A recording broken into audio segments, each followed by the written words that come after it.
तो नमस्ते भाई लोगन। तो चलिए पवन भैया का जो होली का सॉन्ग 2026 का पहला होली सॉन्ग आने वाला है, उसमें अभी रिलीजिंग डेट नहीं बताया गया है, सिर्फ कमिंग सून लिखा गया है। तो आप लोग जो भी हमारे चैनल पर नए हैं, आप लोग चैनल को सब्सक्राइब करके रखिए। इसका जब भी रिलीजिंग डेट निकलता है आप लोगों को वीडियो के माध्यम से बता दिया जाएगा।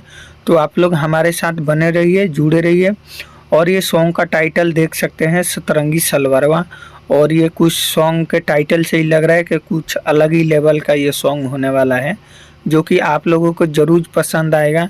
और ये होली में 1 से 2 ही 3 सॉन्ग रिलीज करते हैं, बाकी लोग तो अपने अनुमान से बहुत सारे सॉन्ग रिलीज करते हैं। तो इनका ये पहला सॉन्ग है, और भी सॉन्ग शूट हुए हैं जिसका अपडेट अभी आएगा। तो आप लोग हमारे साथ जरूर बने रहिए, जुड़े रहिए। आप लोगों को और भी सॉन्ग का अपडेट मिलता रहेगा। तो आप लोग चैनल को सब्सक्राइब जरूर कर लीजिए।